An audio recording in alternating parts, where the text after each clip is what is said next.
Good evening, Radhe Radhe, जय श्री कृष्णा, राम राम।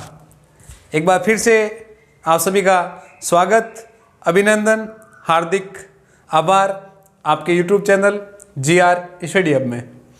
दोस्तों, लंबा इंतज़ार था आपको भी और मुझे भी इंतज़ार था इस चीज़ का कि हमारा एक लाइफ का एक जो टर्निंग पॉइंट आज मतलब शुरू होने वाला है। जो पिछले 2 दिन पहले मुख्यमंत्री अशोक गहलोत ने घोषणा की थी कि रिट की भर्ती डेट फिक्स हो गई है अप्रैल 2021 25 अप्रैल को, ठीक है ना। ये आपके लिए एक महासंग्राम का समय आ गया अब आपके सामने। अब इसमें आपको क्या करना है, कैसे इस संग्राम पर विजय हासिल करनी है, वो आपके ऊपर डिपेंड करते हैं कि आप यदि 120 दिन में चाहते हो तो अपनी लाइफ के जो इतिहास को स्वर्णिम अक्षरों में लिख सकते हो, और आप चाहते हो तो 120 दिन को आप ऐसे ही वेस्ट कर सकते हो। ये सिर्फ और सिर्फ डिपेंड करते हैं सिर्फ आपके ऊपर, ठीक है ना। तो मैं शुरू कर रहा हूँ उस वैकेंसी के बारे में जिसको 10 लाख बेरोजगार युवाओं को बेसब्री से इंतजार था। हर बार मेरे से भी यही पूछा जाता कि सर रिट की वैकेंसी कब आएगी, सर रिट का नोटिफिकेशन कब आएगा। नोटिफिकेशन आ गया है, इसी सप्ताह आपके सामने पूरी विज्ञप्ति आपके सामने आ जाएगी। जो बातें नोटिफिकेशन में दे रखी है उसी बात को हम आगे बढ़ेंगे, जो बाकी वाली बातें हैं वो विज्ञप्ति आने के बाद आपको विस्तार पूर्वक बता दूंगा। तो शुरू करते हैं बिना वक्त गंवाए। सबसे पहले आपसे रिक्वेस्ट है कि आप इस वीडियो को लाइक कर दो, शेयर कर दो और कमेंट कर दो, ठीक है ना। आप इतने उत्सुक हो तो मुझे भी बताते हुए इस चीज़ की बहुत ही उत्सुकता है कि मैं आज आपके सामने वो चीज़ें वो बातें रख रहा हूँ जो शायद ही किसी ने बताई होगी, किसी ने कहा होगा, ठीक है ना। बात करते हैं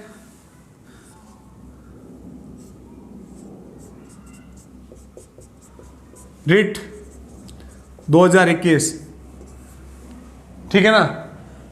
एग्जाम कौन करवाएगी? माध्यमिक शिक्षा बोर्ड इसके एग्जाम करवाएगी, ठीक है ना। तो हल्के में नहीं लेना आपको कि माध्यमिक शिक्षा बोर्ड पेपर ऐसे नहीं, बहुत ही शानदार पेपर तैयार करती हैं। अच्छे योद्धा होते हैं ना, वो भी धूल चाटते हुए सामने आ जाते हैं। लेकिन मैं आपको बताऊंगा कि इस रणनीति को कैसे करनी है, क्या पढ़ना है 120 दिन में, किस प्रकार से आपको तैयार होना, प्रिपेयर करनी है आपको, ताकि आप इस रिट भर्ती के अंदर अपना शानदार प्रदर्शन कर सकते हैं। जो नोटिफिकेशन जो अभी आया है उसके अनुसार मैं आपको बता देता हूँ जो रिट के लिए पात्रता अंक निर्धारित किए हैं। सबसे पहले हम उस पर बात कर लेते हैं कि कितने अंक इस पर निर्धारित किए हैं, कितने अंक आपको किस वर्ग से हो कितने न लेके आने हैं। तो सबसे पहले हम राजस्थान से, तो सबसे पहले एक तो नॉन TSP और एक TSP, ये 2 क्षेत्र हैं जिनकी अलग अलग निर्धारित सीटें होती हैं, इनके अलग अलग अंक होते हैं। सबसे पहले बात करते हैं सामान्य वर्ग। सामान्य वर्ग तो TSP और नॉन TSP में दोनों को 60% नंबर लेकर आने हैं, 60%, ठीक है ना। फिर आता है ST, इनको 55%, ठीक है। सामान्य को 60% और ST जो नॉन TSP में है उसको 55% और TSP में है उसको 36% अंक लेकर आने हैं। अब बात करेंगे हम SC, OBC, MBS, MBC और एक है हमारा EWS। ये अलग अलग वर्ग है। इनको चाहे वो TSP हो चाहे नॉन TSP हो, उनको टोटल 55% अंक लेकर आने हैं, ठीक है। फिर बात करेंगे आगे विधवा, परित्याग, भूतपूर्व सैनिक, ठीक है ना। इनके लिए कितने नंबर है? 50%, ठीक है। और जो दिव्यांगजन है उनको 40% नंबर लेकर आने हैं। और जो शहरिया क्षेत्र से है, शहरिया पर्टिकुलर उसी क्षेत्र से, उनको कितने लेकर आने? 36%। ठीक है, तो ये था अभी जो भी नोटिफिकेशन आया उसमें आपको ये दे रखा था कि इतने इतने अंक आपको लेकर आने हैं, मतलब कम से कम इतने अंक लेकर आओगे तब आप रिट पात्रता जो प्रमाण पत्र दिया जाएगा, प्रमाण पत्र, उसके लिए आपको इतने नंबर तो आपको लाने ही लाने हैं, किसी भी हाल में, चाहे हंसते हुए लेके आओ चाहे रोते हुए लेके आओ, कोई फर्क नहीं पड़ता उसको, आपको इतने नंबर लाने ही है तब आपको प्रमाण पत्र दिया जाएगा। और इस प्रमाण पत्र की वैधता है 3 साल, ठीक है ना, 3 साल तक ये वैध रहेगा। यानी मान लीजिए वैकेंसी 2022 में आ जाती है तो आपका यदि ये रिट क्लियर है, आपके पास प्रमाण पत्र है, 2022 या 2023 में आ जाती है तो आप इसके योग्य माने जाओगे। यदि आपके 60% से ऊपर नंबर है आप इसमें सुधार कर सकते हो, सुधार कर सकते हो। मान लीजिए आपने इस बार एग्जाम में आपके मान लो 70% है और आपका सिलेक्शन नहीं होता है और 2023 में आपके मान लो 55% ही है, तो वो नंबर कम वाले नहीं, जो ज़्यादा है वो मान्य रहेगा। इसलिए इसकी वैधता क्या है, 3 वर्ष, ठीक है ना। लाइफ की सबसे इंपॉर्टेंट चीज़ है, सबसे अच्छी वैकेंसी है, वो भी कम नहीं 31,000 वैकेंसी है, ठीक है ना। कान खोल के सुन लेना, अच्छे से तैयारी करनी है तो, यदि क्योंकि आपके पास ज़्यादा समय नहीं है, ना तो आपको कोचिंग में जाने का पास आपका समय है, ना ही आपको कुछ करने की, आपको सिर्फ पढ़ना है। तो अपनी स्मार्ट स्टडी और अपने धैर्य, लगन और मेहनत के साथ पढ़ना है, क्योंकि ये जो 120 दिन है ये आपके लाइफ के स्वर्णिम इतिहास को लिख सकते हैं और यदि चाहते हो तो ये आपको बर्बाद कर सकते हैं। आपके ऊपर डिपेंड करता है कि आप इस 120 दिन में क्या करते हो, ठीक है ना। अरे लोग 120 दिन तक आईसीयू में रह जाते हैं, हॉस्पिटल में भर्ती रह जाते हैं, तो अरे आपको तो घर पे अच्छी खासी फैसिलिटी मिल रही है, आपको आपके घर वाले जी जान मतलब सब कुछ आपके सामने प्रोवाइड करवा रहे हैं, फिर आपको तैयारी करने में परेशानी कहाँ आ रही है। मारवाड़ी आज सीधी सीधी आपको मेरी बातें कठोर लगेगी, लेकिन मुझे आज ये बातें आपको कठोर लगेगी, लेकिन जिस दिन आपका सिलेक्शन होगा ना उस दिन बोलोगे कि सर वास्तव में उस दिन आपने मोटिवेट किया था और इसकी वजह से आज हम इस स्थान पर है, ठीक है ना। तो आपको यदि ये नहीं हुआ ना क्लियर तो डूब के मर जाना चाहिए, शर्म आनी चाहिए आपको। यदि अरे यार क्या नंबर दे रखे आपको, सिर्फ टोटल मार्क्स कितने होंगे, 150 मार्क्स होंगे, ठीक है ना। रीट की भर्ती होगी जिसमें 150 नंबर का पेपर होगा, कितना, 150 नंबर का पेपर होगा। उसमें से नंबर कितने लाने आपको पास होने के लिए, भाई 60% है तो आपको 90 नंबर लेके आने हैं, 55 है तो 80-85 नंबर लेके आने हैं, 50 है 75 नंबर लेके आना है, 40 है तो 60 नंबर लेके आने हैं। इतना भी नहीं कर सकते हो क्या आप, ठीक है। तो ये मामला है 150 नंबर का, इसमें से आपको ये नंबर लेके आने हैं। सिर्फ ये तो नंबर तब आपको सिर्फ पास होने के लिए, मतलब आपको प्रमाण पत्र की जरूरत है तो आपको सिर्फ पास होना है, और आपको यदि नौकरी लगानी है तो आपको इससे ज़्यादा नंबर लेकर आना है। तो मैं बताऊंगा कि आप 120 और 125 यानी आप 125 प्लस नंबर कैसे लेकर आ सकते हो, वो सारी रणनीति आपको आज मैं बताऊंगा। इस वीडियो के साथ अंत तक बने रहना आप, ठीक है ना। मैं सारी बातें एक एक चीज़ खोल के रख दूंगा, आपके सारे स्क्रू आपके आज वायर एक एक को खोल दूंगा, ठीक है ना, ताकि आपके जो अंदर का जो आलसी रूपी जो राक्षस बैठा है उसको बाहर निकाल फेंक दूंगा और आप आज से इस वीडियो को देखने के बाद लग जाओगे, ठीक है ना, ये मेरी गारंटी है। तो ये था जो विज्ञप्ति में मतलब नोटिफिकेशन में आया था, ये मैटर था, उसमें ये दे रखे थे भाई इतने नंबर से आप इसके पात्रता हो रीट भर्ती के, ठीक है ना। अब रेशियो क्या रहेगा, 70-10 का रहेगा या 90-10 का रहेगा, ये अभी तक कोई कंफर्म नहीं है। एग्जाम भी अलग एक पेपर भी करवा सकते हैं, रेशियो भी दे सकते हैं, उस ये बात है आपको विज्ञप्ति की बात सोचना है। अभी आपका टारगेट क्या है कि आपका जो टारगेट है वो ये आपको अंक दे रखे हैं, इसमें से आपको प्लस, इससे प्लस नंबर आने चाहिए, इससे माइनस नंबर नहीं आने चाहिए। एक बार इसको आप लिखना चाहो लिख लो, बाकी नोटिफिकेशन आपके साथ सभी के पास है, ठीक है। अब हम नेक्स्ट बात करेंगे कि कौन कौन मतलब इसमें भी अलग अलग कैटेगरी के लोग हैं, जो जिसने पहले एग्जाम दे रखे हैं, जिसने अभी बिल्कुल नए हैं, उन सारी बातों पर हम चर्चा करेंगे, ठीक है।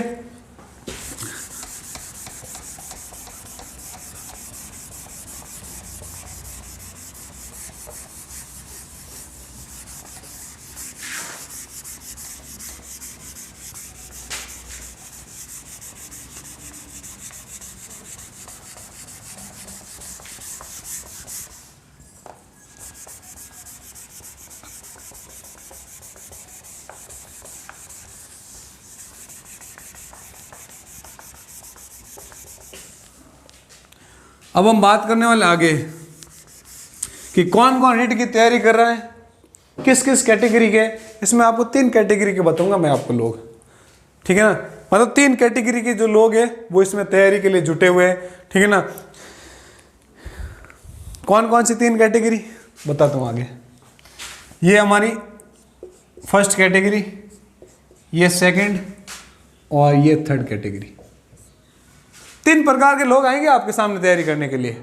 इस जो एग्जाम में आएंगे ना, बैठने वाले ना, 3 प्रकार, 1 2 3, ठीक है ना। फर्स्ट कैटेगरी को बिल्कुल नए आएंगे, जो 2021 रीट का पेपर पहली बार देने जा रहे हैं, वो आएंगे फर्स्ट कैटेगरी के अंदर। सेकंड कैटेगरी के अंदर 5 से 10% पीछे रहे, वो पिछली भर्ती में, कौन सी 2018 वाली, 5 से 10% अंक वो पीछे रहे थे, उनका सिलेक्शन होते होते बच गया था। कितने अंकों से? 5 से 10% से। ये जो थर्ड कैटेगरी है, ये पीछे कितने अंकों से रहे? 1 से 1 या 5, 1 2 3 4 5 नंबर से पीछे रहे हैं। यानी इनका सिलेक्शन हो चुका है, इसकी किस्मत खराब है ओनली फॉर, जिनकी वजह से 1 नंबर से पीछे रहे। यदि एक क्वेश्चन राइट हो जाता तो आज ये 6 कहलाते। तो मैं इनके लिए, इन तीनों के लिए अलग अलग आपको रणनीति बताऊंगा। बहुत सारे यूट्यूबर बता रखा है कि आपको ये करना, आपको वो करना है। अरे भैया, सब भी मैं आपको बता दूं, आप 18 घंटे तैयारी करो तो आपसे 18 घंटे तैयारी नहीं होगी, क्योंकि वातावरण, आर्थिक स्थिति, परिवार के साथ समायोजन, किसी के साथ याद करने का जो तरीका, किसी का पढ़ने का, सारा अलग अलग होता है, ठीक है ना। एक स्टूडेंट ऐसा आता है जिसको एक बार पढ़ने से सारी चीज़ें याद आ जाती हैं, एक स्टूडेंट ऐसा होता है जिसको 5 बार पढ़ने में भी याद नहीं होता है। तो हम जो चीज़ें वो एक समान बातें सभी के सामने नहीं थोप सकते, उनके लिए अलग अलग बातें हैं। कौन कौन सी, किस कैटेगरी से कैसे, मतलब आप अपने आप को देख सकते हो कि भाई मैं इस कैटेगरी में हूँ, मुझे क्या तैयारी करनी है, वो सारी बातें आपको बता दूंगा। ये जो पीछे रहने वाले 1 से 5 नंबर के बीच, ठीक है ना, और ये जो नए हैं इनके बीच रात दिन का अंतराल रहेगा, वो हमेशा रहेगा, क्योंकि इन्होंने फर्स्ट टाइम पेपर दिया है और इनके पास एक्सपीरियंस है, इन्होंने पहले पेपर दे चुके हैं, ठीक है ना। क्या कमी रही इनको, ये सारी बातें पता है, कैसे पेपर देना ये भी इनको पता है।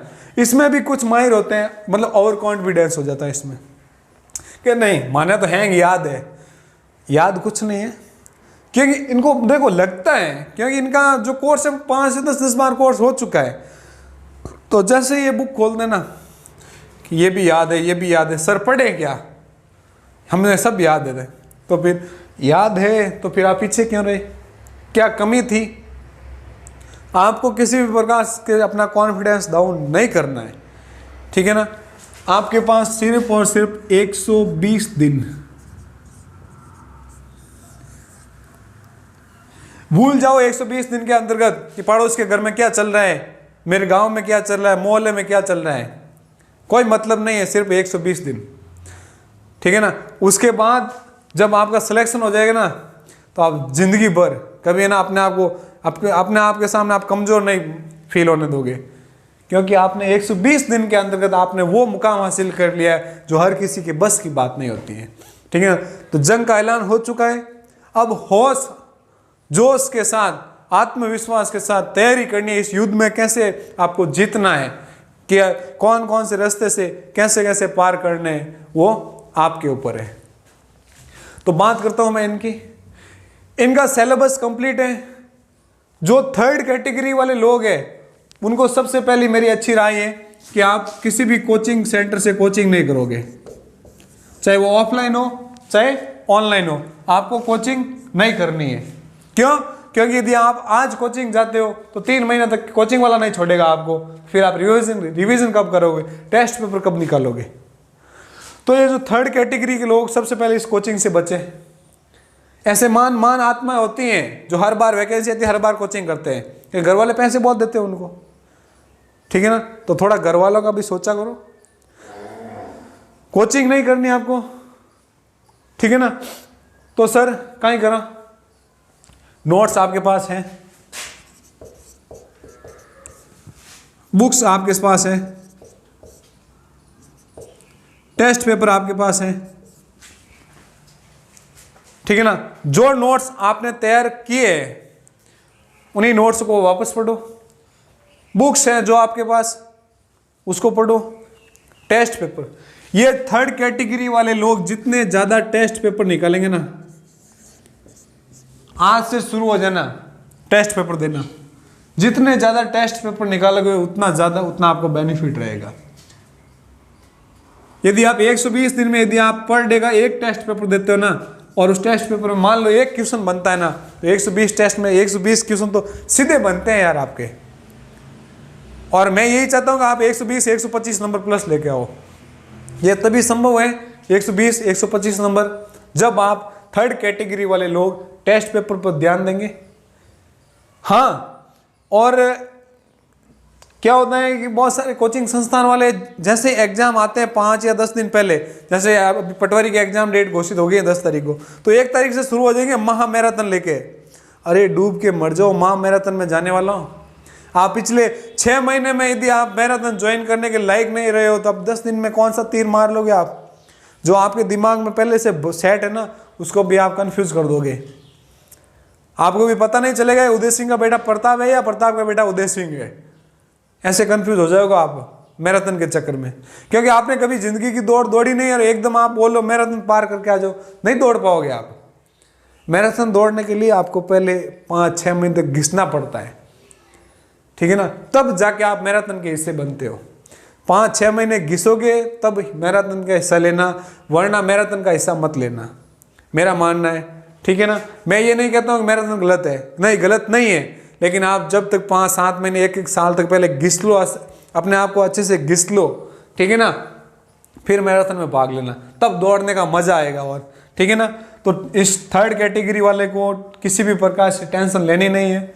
मात्र 120 दिन है हमारे पास। घर वाले क्या कहते हैं क्या नहीं कहते हैं, आप एक एज ए टीचर हो। आपकी तुलना कांस्टेबल की तैयारी करने वाले से और आपकी इसमें रात दिन का डिफरेंट होता है, क्योंकि कांस्टेबल जो तैयारी करते हैं उनकी जो हरकतें वो अलग होती हैं। आप इस मामले की तैयारी करते करते मतलब समाज से जुड़ गए हो, परिवार से जुड़ गए हो, ठीक है ना, स्कूलों से जुड़ गए हो, क्योंकि इसमें काफ़ी स्टूडेंट ऐसे भी हैं जो स्कूलों में पढ़ाते हैं, ठीक है ना। तो अपना नेचर एक ऐसे अनुकूल कर दिया उन्होंने कि मान लो यदि आपको कोई 2 वर्ड बोल देना तो भी आप अनसुना करके निकल जाओगे। लेकिन एक कांस्टेबल की तैयारी करने वाला वो ऐसी हरकतें कर सकते हैं, क्योंकि वो ना तो वो सुनाना चाहते हैं, सुनने के लिए पसंद नहीं करेगा वो।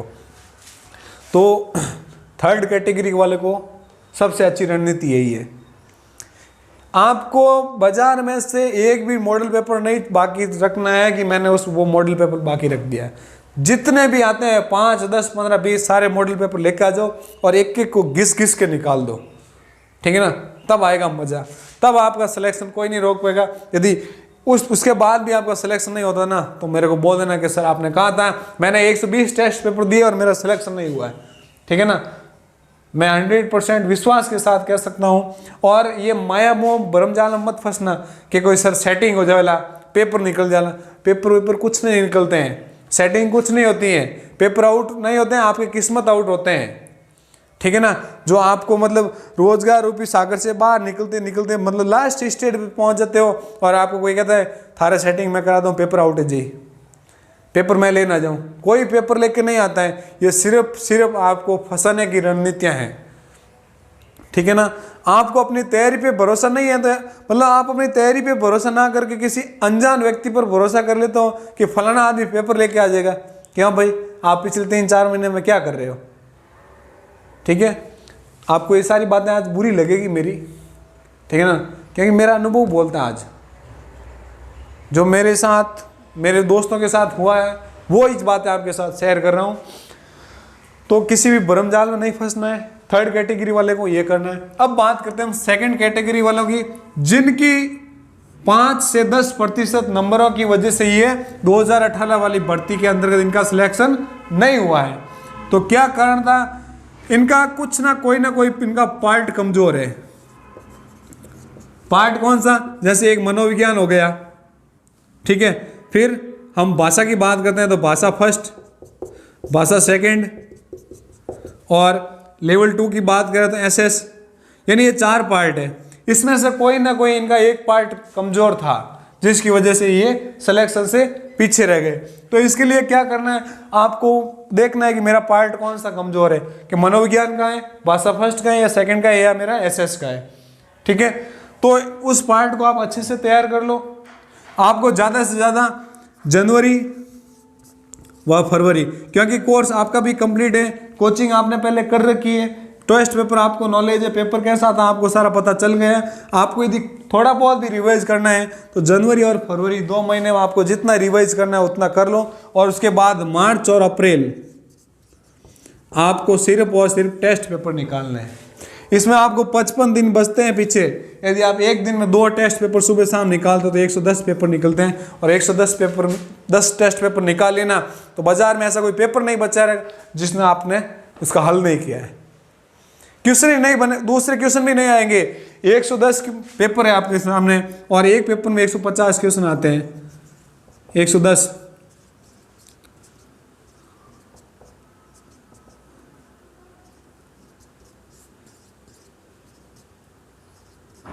16,500 क्वेश्चन आप हल कर चुके हो। कितने? 16,500। और एग्जाम में बड़ी बड़ी गाइड आती ना 10,000, 12,000, 15,000 से क्वेश्चन नहीं आते उसमें, तो आप 16,000 क्वेश्चन को पार कर चुके हो।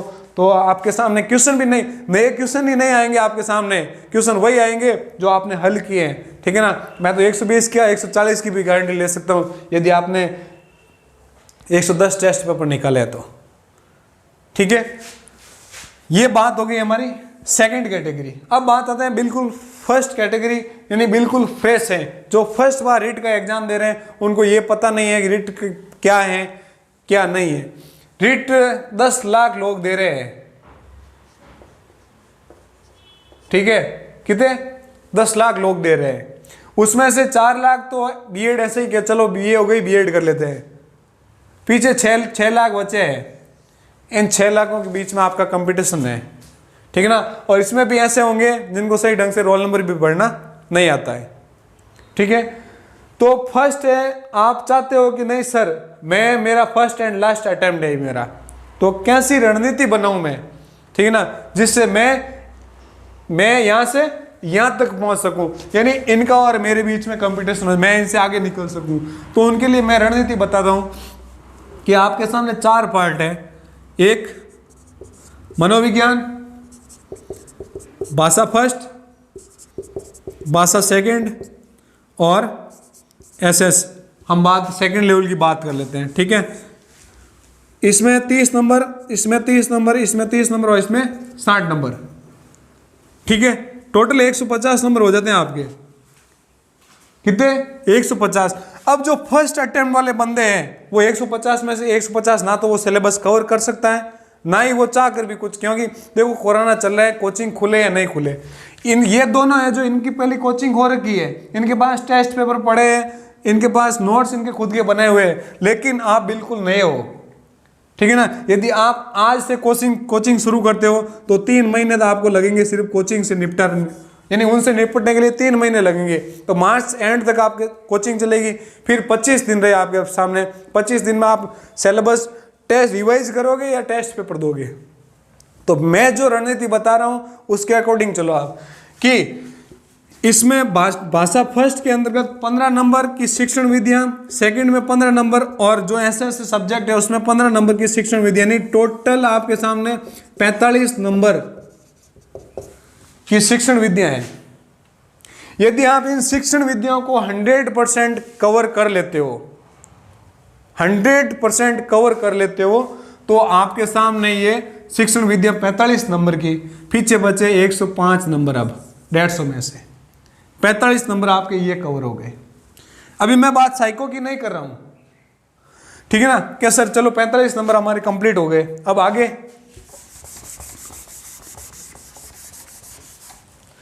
अब एसएस में हमारे पीछे नंबर बचे हैं 45। 45 में से आप 30 नंबर, मैं पूरे नहीं कह रहा हूं, 30 नंबर, इसमें से जो 15 नंबर बचे इसमें से 8-8 नंबर ले लो आप। और जो मनोविज्ञान है क्या, उसमें से आप मान लो 15 नंबर लेके आते हो, तो जो 45 और ये कितने हुए, 16 और 5 21, 3 और 3 6, 61 नंबर ये हो गए, 45 नंबर ये हो गए, तो नंबर हो जाते हैं आपके 106, 106 नंबर। और आपको जनरल कोटे के वालों को नंबर चाहिए 90 प्रमाण पत्र लेने के लिए, तो आप इससे आगे हो, इससे आगे हो, ठीक है। यदि थोड़ी सी मेहनत कर लोगे ना तो आप ये आंकड़ा 120 प्लस कर सकते हो फर्स्ट कैटेगरी वालों के लिए। आप ये सोच रहे हो कि मैं इनके बराबर पढ़ लूं, नहीं, ये आपसे पहले 2018 वाला पेपर दे चुके हैं, 2017-16 से ये तैयारी कर रहे हैं, लंबे समय से इंतजार ये करें ना, शायद आपने इंतजार नहीं किया होगा। तो आपको ये रणनीति बनानी है कि मुझे किसी भी हाल में शिक्षण विधियों पर सबसे ज्यादा आपको फोकस करना है, तब आप इनके बराबर पहुंचोगे। फिर रही बात व्याकरण की, अरे व्याकरण की तो देखो, संस्कृत में बात करता हूं, संस्कृत में संधि, समास, प्रत्यय, उपसर्ग, कारक,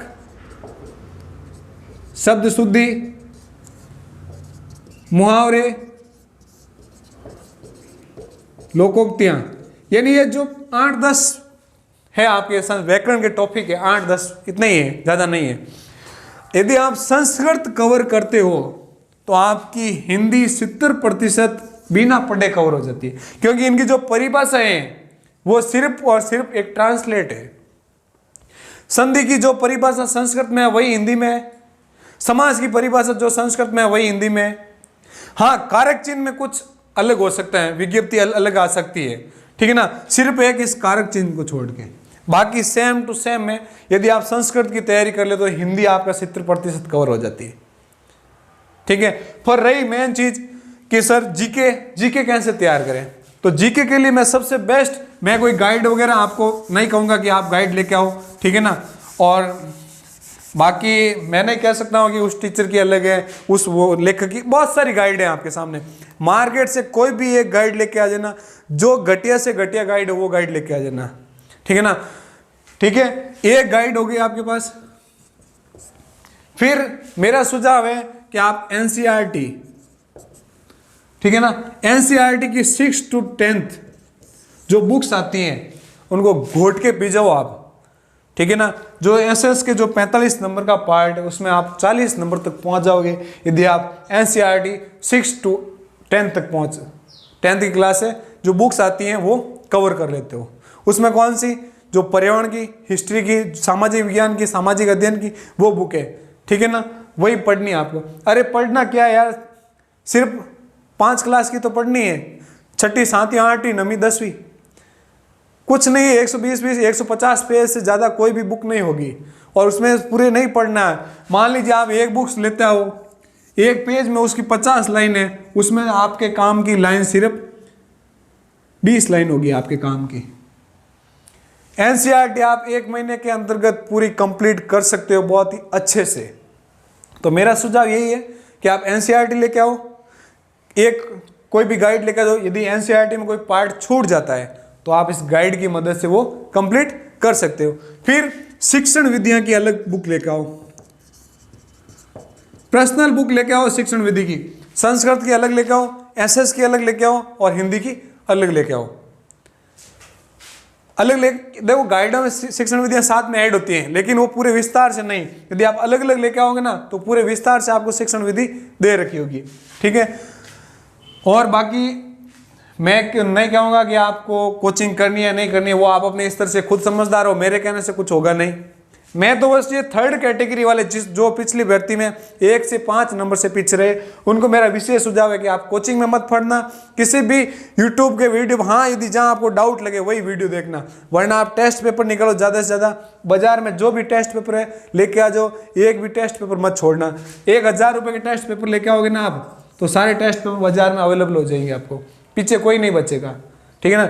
आप कोचिंग में जाओगे 5-10 हज़ार रुपये खर्च करोगे, इससे अच्छा आप टेस्ट पेपर निकालो, बैठ जाओ अपने टॉपिक लेके, जो ही आपका टॉपिक कंप्लीट हुआ उसका टेस्ट दो, आप जाए क्वेश्चन टेस्ट, मतलब इस जो पाठ्यक्रम आएगा ना, जो सिलेबस, उससे बाहर कहीं नहीं जाएगा। और सिलेबस से याद आया कि वेरी इंपॉर्टेंट, जब भी आप पढ़ाई करो अपनी टेबल कुर्सी के सामने आपका सिलेबस लिखा हुआ होना चाहिए कि आप इस सिलेबस से कितना कंप्लीट किया है, कितना आपके सामने बाकी है। डेट बाई डेट आपका यदि सिलेबस आपके सामने रहेगा ना तो 100% वो दिन दूर नहीं है जब आपका एग्जाम के बाद जब रिजल्ट आएगा और आपके मतलब जब रिजल्ट में नंबर देखोगे ना आप, तो आप अच्छे अंकों के साथ रीट की भर्ती क्लियर कर चुके होंगे। और एक बार यदि आपने रीट में सिलेक्शन हो गया, मान लीजिए 25 तारीख को एग्जाम है, 1 जून को रिजल्ट आता है इसका, ठीक है ना, और 2 जून को आप कहीं रिसेप्शन शादी समारोह में जा रहे हो, तो रिसेप्शन से ज़्यादा आपके मतलब बधाइयों के तांते लग जाएंगे, लोग आएंगे चला कर आपके सामने कॉन्ग्रेचुलेसन बोलने के लिए, ये कंडीशन।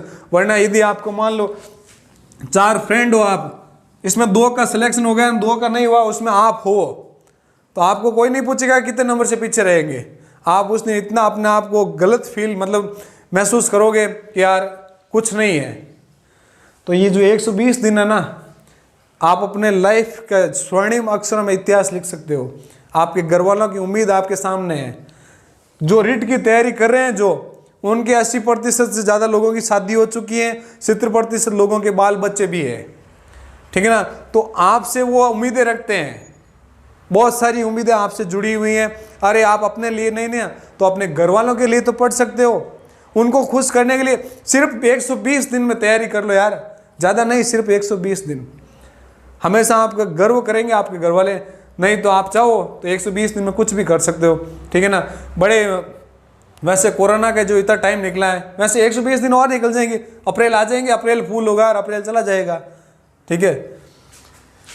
ये फर्स्ट कैटेगरी बता दी, इसको कैसे तैयारी करनी है, सेकंड मैंने बता दी, थर्ड बता दी। अब आप कौन सी कैटेगरी में हो ये आपके ऊपर डिपेंड करता है। अब इस वीडियो को आप ज़्यादा से ज़्यादा शेयर कर दो। कुछ बातें आज मेरी आपको बुरी भी लगेगी, ठीक है ना, लेकिन ये आपके भविष्य के लिए है, ठीक है ना। जिस दिन आपका सिलेक्शन होगा ना, उस दिन आप मुझे बोलोगे कि सर वास्तव में ये वीडियो देख के मेरे अंदर का जो राक्षस था आलसी रूपी, मैंने उसको बाहर निकाल दिया और आप इस बेरोजगारी रूपी समुद्र से निकलकर रोजगार रूपी समुद्र में प्रवेश कर लोगे, ठीक है ना। और भी बहुत सारी बातें मैं आपको बीच बीच में बताता रहूँगा। जैसे विज्ञप्ति आएगी, विज्ञप्ति में क्या पाठ्यक्रम होगा वो भी मैं आपको बता दूंगा। अभी आपके सिर्फ और सिर्फ टारगेट ये होना चाहिए, अभी 70-30 के रेशियो में मत फंसो आप, ठीक है ना। आज ही शुरू कर दो अपनी तैयारी। इसी के साथ आज की क्लास में यही समाप्त कर रहा हूँ। बहुत बहुत धन्यवाद। जय हिंद।